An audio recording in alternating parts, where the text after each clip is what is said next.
पता है माँ, आज हमारे स्कूल में सभी इन्हीं की बातें कर रहे थे।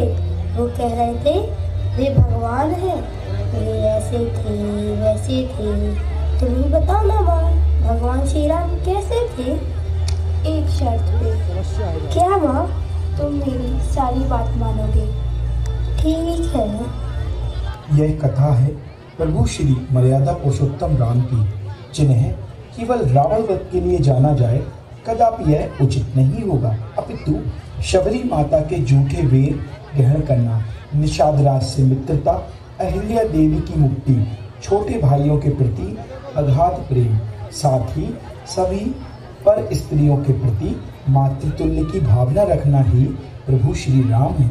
आज के युग में जहाँ भूमि के छोटे से भाग के लिए भाइयों के बीच आपस में द्वेष भावना और लड़ाई झगड़े उत्पन्न हो जाते हैं, वहाँ पिता के द्वारा दिए हुए वचन का पालन करने के लिए अवध का राजसी सिंहासन त्याग, 14 वर्ष का वनवास स्वीकारना, ऐसा व्यक्तित्व है हमारे प्रभु श्री राम का। और इस नाटिका में हम उनके आदर्श एवं नैतिक मूल्यों को ही प्रस्तुत करने जा रहे हैं। मैं महाराज भरत के दर्शन करना चाहता हूँ। आज वो किसी से नहीं मिल सकते। क्यों? भाई इतने प्रश्न क्यों पूछते हो? वास्तव में मुझे इनसे कुछ आवश्यक काम है। वे आज बहुत परेशान हैं। आज श्री राम के वनवास का अंतिम दिन है और उनके आने की कोई भी सूचना नहीं है। इसलिए अपने वचन के अनुसार महाराज आज जल्दी चिता में कूद कर अपने प्राण दे देंगे। इसलिए गुरु वशिष्ठ ने समझा रहे हैं। तुम्हारा यह करना उचित नहीं। गुरुदेव, मैंने भैया के चरणों की शपथ लेकर यह प्रण लिया था कि अगर उनके आने में एक भी दिन का विलंब हुआ तो मैं जलती चिता में कूदकर अपने प्राण त्याग दूंगा। इसीलिए मैंने आपको बुलाया है और भैया के आने तक यह राज्य आपको सौंपता हूँ। महाराज भरत, श्रेष्ठ कुल के वीरों को हताश होकर निराशा का आलिंगन नहीं कर लेना चाहिए। श्री राम अपने प्राणों का त्याग कर सकते हैं, लेकिन अपने भरत का त्याग नहीं कर सकते। वे सदा यही कहते हैं कि मेरा भरत धर्म का सूर्य है। ऐसे मधुर वचन बोलने वाले आप कौन हैं? मैं तो प्रभु का एक सेवक हूँ। मैं प्रभु का एक संदेश लेकर आया हूँ। प्रभु भरद्वाज के आश्रम तक पहुँच गए हैं और जल्द ही वनवास की अवधि खत्म होते ही वे अयोध्या भी पहुँच जाएंगे। सच? मेरे प्रभु आ गए हैं? सच में आप मेरे लिए भगवान स्वरूप हैं, जिन्होंने मुझे अभय दान दिया है। महाराज भरत, मैं तो आपका ही सेवक हूँ। आपने मुझे पहचाना नहीं? मैं हनुमान हूँ। हनुमान? हनुमान भैया, तुम तो मेरे प्राणदाता हो। तुमने यह नहीं बताया भाभी साथ है ना, और लक्ष्मण सब कुशल तो है ना? सब कुशल से है। पहरी, सारे राज्य में डोंडी पिटवा दो, क्योंकि राजा राम अयोध्या वापस आ रहे हैं।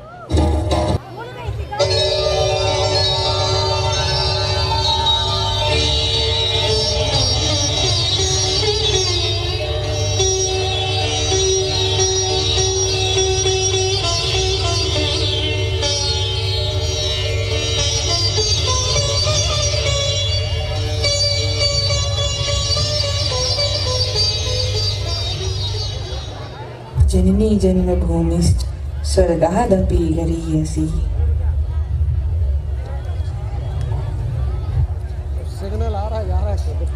यशस्वी भव राम, तुमने रावण पर विजय पाकर तुमने अपनी पूर्वजों की कीर्ति को और भी उज्जवल कर दिया है। आप तो जानते ही हैं गुरुदेव, यह सब आपके आशीर्वाद का ही प्रताप था। तुम धन्य हो राम। तुम्हारे इस महान पराक्रम के कारण आज मुझे तुम्हारे गुरु होने पर गौरव का आभास हो रहा है। आप प्रसन्न हैं? आपका आशीर्वाद पा लिया। अब और मेरे जीवन में कुछ पाने के लिए शेष नहीं रह गया गुरुदेव।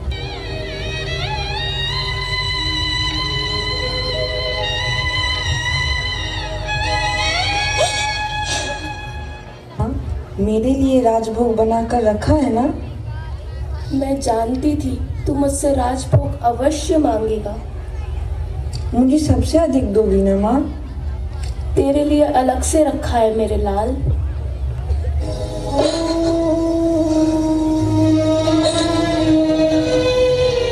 माँ, बड़ी माँ ने कहा था कि लक्ष्मण को साथ लिए बिना अयोध्या लौट कर नहीं आना।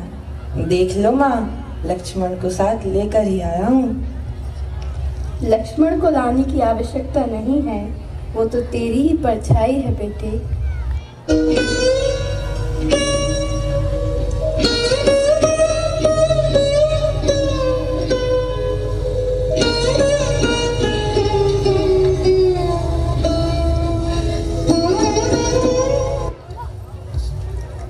नहीं मेरे लाल, नहीं मेरे बच्चे, जब जब तुझ पे विपत्ति आई है मैं अपनी आत्मा की आंखों से तुझे देखती रही हूँ, परंतु मैं बहुत दूर थी मेरे लाल।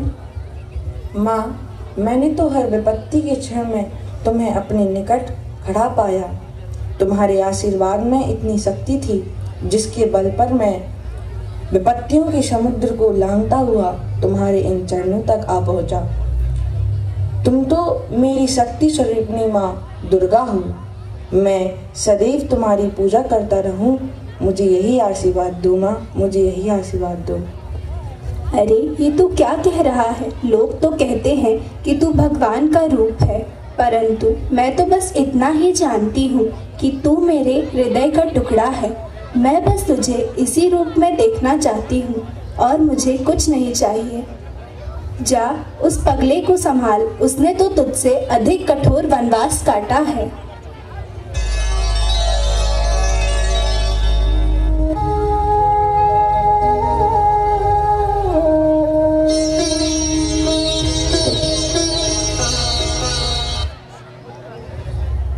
भरत भैया, 14 वर्ष के शासन का यह बोझ संभाले खड़ा हूँ। अब संभाल लीजिए अपनी अयोध्या और यह कौशल राज्य। भैया, यह उत्तरदायित्व अब मैं आपके श्री चरणों में समर्पित करता हूँ। भरत भैया, आपकी प्रजा के प्रति अगर मुझसे कोई भूल हुई हो तो मुझे क्षमा कर दीजिएगा। मैं आपके भांति कोई राजा नहीं, अपितु एक सेवक हूँ। भरत, अनंत काल तक तीनों लोक में जब भी कोई प्राणी धर्म की बात कहेगा तो धर्म का प्रमाण देने के लिए केवल एक ही नाम लिया जाएगा और वो होगा मेरे भरत का।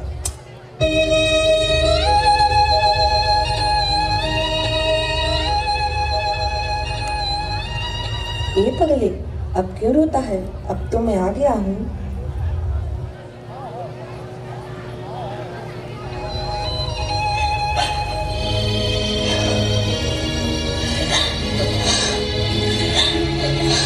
खुश रहो मेरी बच्ची, सदा सुहागन रहो।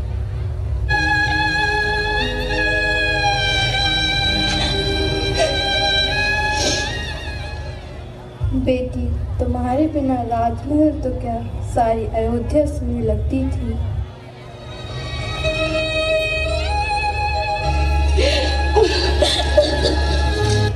मेरी बच्ची, बहुत दुख पाए हैं तूने। सोचती हूँ तो कलेजा मुंह को आता है।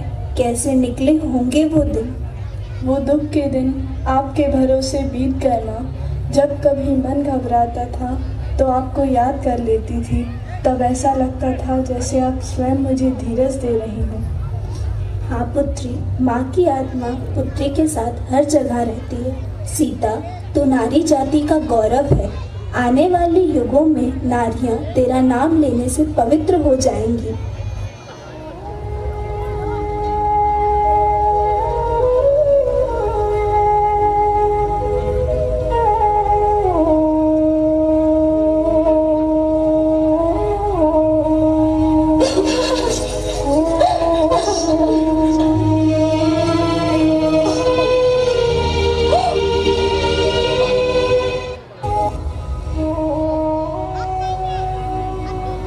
मेघनाथ की बर्छी कहाँ लगी थी मेरे लाल?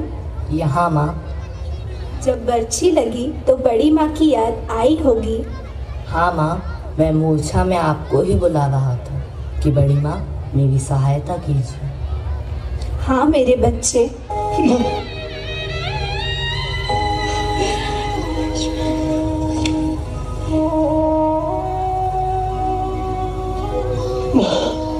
लक्ष्मण, तूने मेरी लाज रख ली बेटे। भरत, यदि धर्म का प्रमाण है तो तू युगों युगों तक भाई के प्रेम का प्रमाण रहेगा। तेरी सदा जय हो बेटे।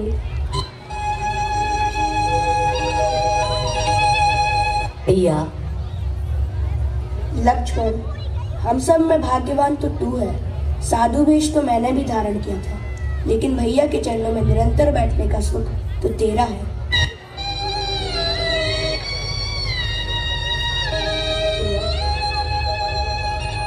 मुझे तो भरत भैया ने साधु वेश भी धारण नहीं करने दिया, अपने पास भी नहीं रखा। विपत्तियों से लड़ने के लिए जब बड़े भाई हो तो छोटों को चिंता नहीं होनी चाहिए। गुरुदेव, ये वनवासी भेष में ही अयोध्या में प्रवेश करेंगे क्या? नहीं महारानी कौशल्या, वचनों के पालन का वह व्रत पूरा हो गया।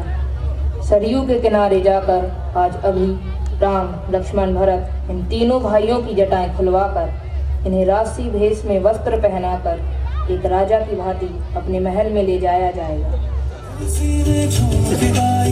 कोई मस्त मगन चौपाई, पागल है खुशी से नैना घर आए मेरे रघुराई। हो रामचंद्र जहाँ ठुमक चले, हर्षित है वो मनाई। क्या सुनना है क्या कहना घर आए रघुराई। अब आठों पहर तेरे मंदिर में गुजारा है। नगरी है अयोध्या की, सरजू का किनारा है। मेरे राम लला हर दिन तेरा ही नजारा है। भैया हिला यार।